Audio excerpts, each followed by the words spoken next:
Hey everybody! So our objective today in math is to weigh objects using grams, which are going to be small, right? So there's going to be quite a few grams for each of these items.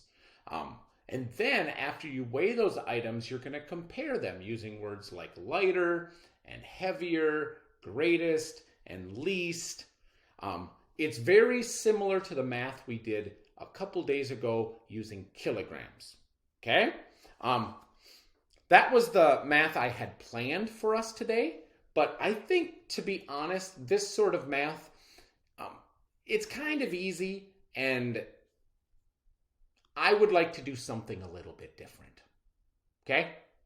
So I'm going to just set this aside, and I'm going to skip ahead and have us do something a little bit different.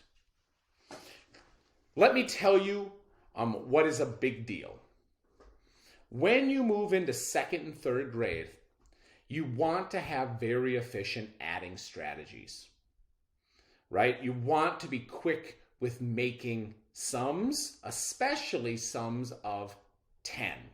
So let's think of all the different ways you can make a 10, okay? You can go 5 and 5, 10. 5 red, 5 blue, 10. You don't even need to count it. You're just 10. You could do 6 and 4, or I should say 4 and 6, 10. 3 and 7, 10. 1 and 9, 10. 2 and 8, 10. 0 and 10, 10. So, these pairs always make 10. And it's good to memorize these pairs. Just get them stuck in your head. So today's activity is going to be using these 10s to help us solve math facts. And we did a little bit of this the other day. Let's do a little bit more. All right, so here I have a 4 and a 9. If I asked you to add 4 plus 9, most kids don't know, right? They'd have to work hard on their number line or on their fingers, or they'd have to count on to get that answer. I'm going to tell you that inside of every 4, there is a 3 and a 1. Now, there's also a 2 and a 2, and there's also a 0 and a 4, but I don't want those facts. I want to get that 1 all by itself, because what goes together super well with a 9?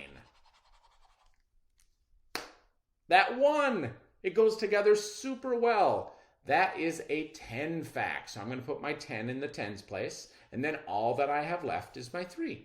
So what is 4 plus 9? 13. All right, take a look at this one. So I have an 8 and a 3. Inside of every 3, there is a 2 and a 1. That's important because what goes together super well with an 8? A 2. Yeah, it makes a 10. It's going to make your adding go much faster. And where did I get the 1 from? Well, it was left over. After I added what was in green, I have that 1 left over, so I just slid it into the 1's place. Same thing here. After I added what was in yellow, I just slid what was left over into the 1's place, because those 1's weren't included in my 10, right? So you have to add all those. I have 2 that I want you to try. 8 and 6, and 5 and 7. If I asked you 8 plus 6, most kids would start counting on their fingers, and it would be quiet in the room for a while. But if I told you that inside every 6, there's a 2 and a 4, you're probably already shouting the answer, aren't you?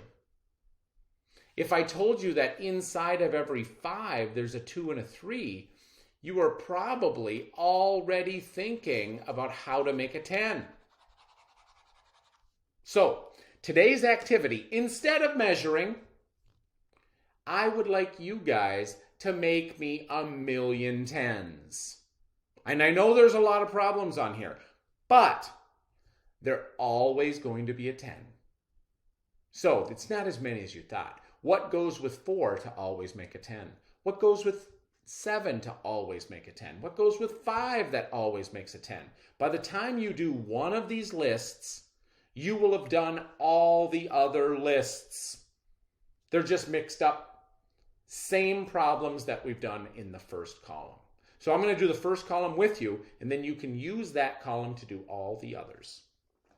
What number always goes with a 4? It's a 6. 4 plus 6, 10. What number always goes with a 7? It's a 3. 7 plus 3, 10. What number always goes with a 5? I bet everybody knows that one. What number always goes with an 8? 2 plus 8, 10.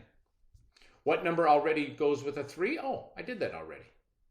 These are just opposites of each other. What number always goes with a 2? I did that one already too.